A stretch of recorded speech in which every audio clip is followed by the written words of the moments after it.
प्यारे बच्चों, महेश गुरुजी की क्लास में आपका स्वागत है। बच्चों, जब हम मॉडल हेल्पिंग वर्ब्स को देखते हैं can, could, may, might, will, shall, would, should, तो हमें ये जाने पहचाने लगते हैं। बट जब हम देखते हैं should have, could have, would have, तो दिमाग खराब हो जाता है कि यार मॉडल्स तो पढ़ लिए बट अब ये क्या चीज है। और ज्यादातर बच्चे इनको इग्नोर कर देते हैं, सीखने की कोशिश नहीं करते।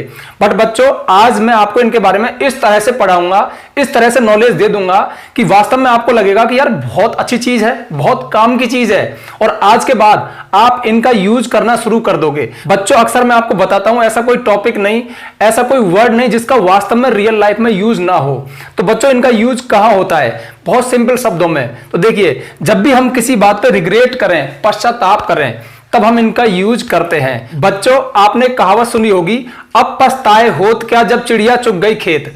हम सभी की लाइफ में हजारों ऐसे मौके आते हैं, हजारों ऐसे अवसर आते हैं जब हम कुछ कर सकते थे बट हमने नहीं किया और लास्ट में हमारे पास रह जाता है रिग्रेट, पश्चाताप। डर के कारण या शर्म के कारण या आलस के कारण हम बहुत सारे मौके, बहुत सारे अवसर गवा देते हैं और लास्ट में पछताते हैं। तो जब हम पछताते हैं तब हमारे मुंह से जो सेंटेंस निकलता है वो इंग्लिश में इन वर्ड्स के साथ निकलता है। तो मैं तो कहता हूं कि हर व्यक्ति अपनी पूरी लाइफ में लगभग, ज्यादा नहीं तो मैं कह सकता हूं कि 25% सेंटेंस पश्चाताप में ही बोलता है, क्योंकि हम बहुत आलसी हैं, बहुत शर्मीले हैं, हमने बहुत सारे मौके गंवाए। जैसे एग्जाम्पल के लिए, आपका दोस्त आपसे कहता है कि यार तुझे उस लड़की को प्रपोज कर देना चाहिए था, या फिर इसी बात को ऐसे भी कह सकता है तुम उसे प्रपोज कर सकते थे। फिर या इसी बात को ऐसे भी कह सकता है कि यदि तुम उसे प्रपोज कर देते तो तुम उससे शादी कर लेते। तो बच्चों, पहला जो मैंने बोला कि तुम्हें प्रपोज कर देना चाहिए था, शुड हैव से बोला। तुम प्रपोज कर सकते थे, कुड हैव से।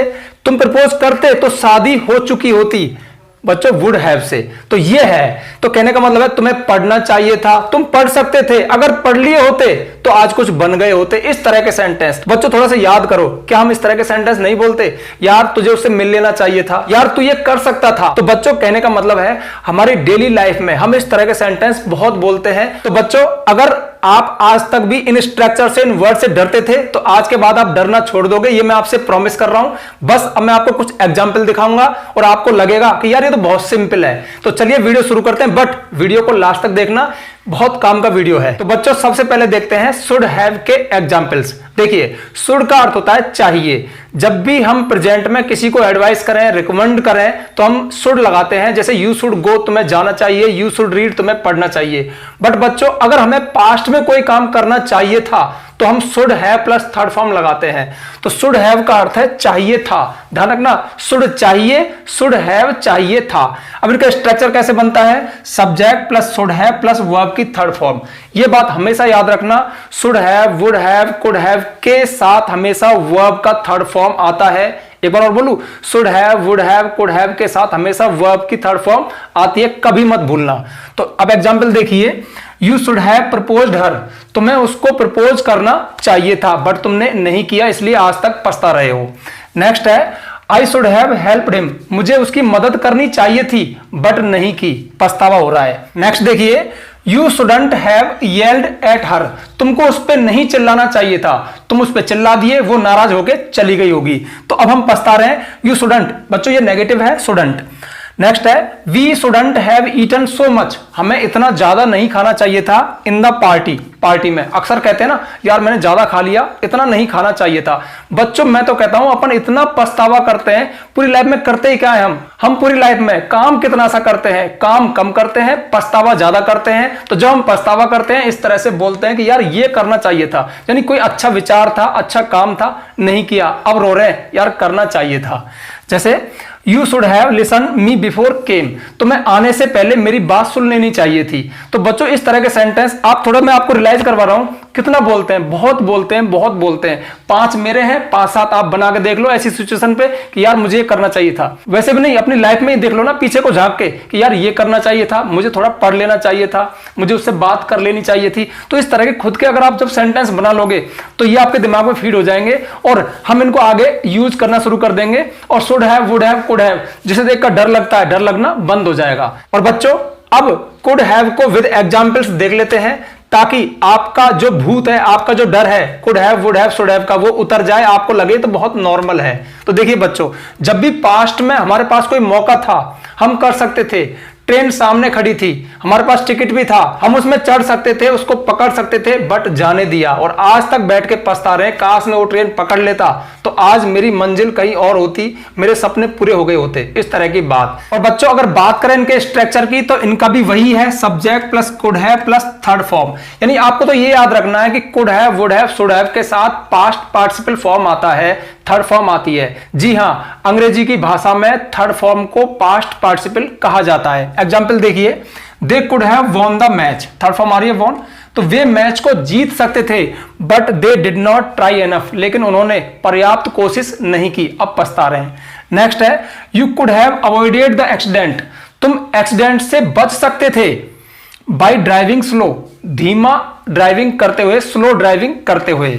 नेक्स्ट है, we couldn't saved his life, हम उसका जीवन नहीं बचा सकते थे। बच्चों नेगेटिव में कुडंट, तो we couldn't saved his life, हम उसका जीवन नहीं बचा सकते थे, even if we had taken him to hospital, चाहे भले ही हम उसको हॉस्पिटल पहुंचा देते फिर भी वो नहीं बच पाता। नेक्स्ट है, you could have asked me, तुम मुझसे कह सकते थे फॉर हेल्प, सहायता के लिए, but you did not do so, लेकिन तुमने ऐसा नहीं किया। जब तुमने नहीं किया तो मैं मदद कैसे करता। तो बच्चों कहीं ना कहीं इनमें एक रिमोर्स है, एक पछतावा है, एक रिग्रेट है, हम कर सकते थे। तो अर्थ ध्यान रखना, हम कोई काम कर सकते थे लेकिन नहीं कर पाए, नहीं किया। और बच्चों अब देख लेते हैं वुड हैव के एग्जाम्पल्स। तो देखिए इसका स्ट्रक्चर भी वही है, subject plus would have plus third form. तो थर्ड फॉर्म आता है, पास्ट पार्टिसिपल आता ही है।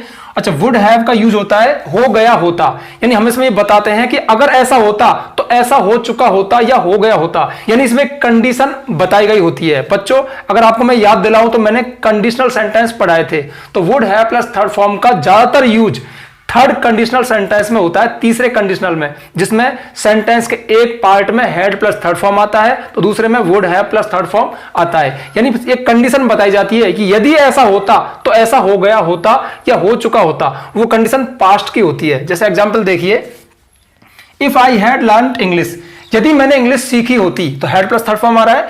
I would have got a promotion, तो मुझे एक प्रमोशन मिल गया होता, बट ना तो सीखी ना मिला। तो यानी पास्ट में अगर हम ऐसा करते तो ऐसा हो गया होता या हो चुका होता, तब इसका यूज होता है। नेक्स्ट देखिए, if we had got 5 minutes more, यदि हमें 5 मिनट और मिल जाते, कहां, एग्जाम में, एग्जाम के लिए बोलते हैं ना, 2 मिनट और मिल जाते, 5 मिनट और मिल जाते, तो यदि मुझे 5 मिनट और यदि हमको 5 मिनट और मिल गए होते, स्टूडेंट 12 की बात कर रहे हैं, we wouldn't have left last question, तो हम लास्ट क्वेश्चन को नहीं छोड़ते।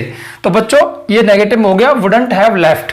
नेक्स्ट है, if I had enough money, यदि मेरे पास पर्याप्त धन होता। अब बहुत सारे बच्चे सोच रहे होंगे हैड 2 बार क्यों आ गया, तो बच्चों ये तो है हेल्पिंग वर्ब और ये है मेन वर्ब। जब हम कोई चीज रखते हैं, पोजीशन रखते हैं, तो हम हैव को मेन वर्ब के रूप में काम में लेते हैं। चूंकि हैड के साथ पास्ट परफेक्ट टेंस है, थर्ड फॉर्म आएगी, तो हैव की थर्ड फॉर्म हैड होती है। तो if I had enough money, यदि मेरे पास पर्याप्त धन होता, I would have bought a car, तो मैं एक कार खरीद चुका होता या मैंने एक कार खरीद ली होती। और बच्चों लास्ट है, if you hadn't finished your work, यदि तुम अपना काम पूरा नहीं कर चुके होते, I would not have let you go, तो मैं तुम्हें नहीं जाने देता।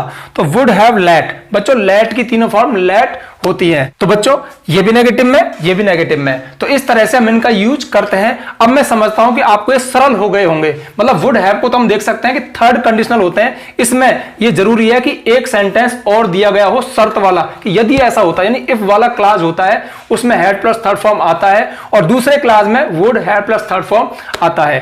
कुड हैव हो सकता था, शुड हैव चाहिए था, और वुड हैव ऐसा होता तो ऐसा हो चुका होता या हो गया होता। तो बच्चों मैं समझता हूं कि आज के बाद आपको should have, could have, would have बिल्कुल कठिन नहीं लगेगा, लेकिन मेरी एक सलाह आपको माननी पड़ेगी, एक शर्त है। अब शर्त तो क्या रख सकता हूं, सलाह ही दे सकता हूं कि इनके एग्जाम्पल 5 5 4 4 मैंने दिए, अब 5 5 4 4 आप खुद इमेजिन करना और ऐसे सेंटेंस लिख लेना। और अगर आपने ऐसा कर लिया तो ये आपको कभी परेशान नहीं करेंगे, बिल्कुल अपने से लगेंगे, जाने पहचाने से लगेंगे। जैसे आपको कैन, कुड, मे, माइट लगते हैं, उसी तरह से ये लगेंगे। और फिर एक फायदा क्या, इन स्ट्रक्चर्स को पढ़ने के बाद आपको खुद को लगेगा यार मैं थोड़ा एडवांस हो गया हूं, थोड़ा can, could, may, might say आगे बढ़ गया हूं, अच्छा फील होगा, इंग्लिश में आपकी नॉलेज बढ़ेगी। और बच्चों अगर आपने मॉडल्स पर can, could, may, might, will, would, should, must और टू पे मैंने सेपरेट अलग अलग वीडियो बनाए हैं, क्या डिफरेंस है, क्या सिमिलरिटीज हैं, क्या यूजेज हैं, तो वो वीडियो के लिंक मैं नीचे डिस्क्रिप्शन में दे दूंगा या प्लेलिस्ट में जाकर चेक कर लेना।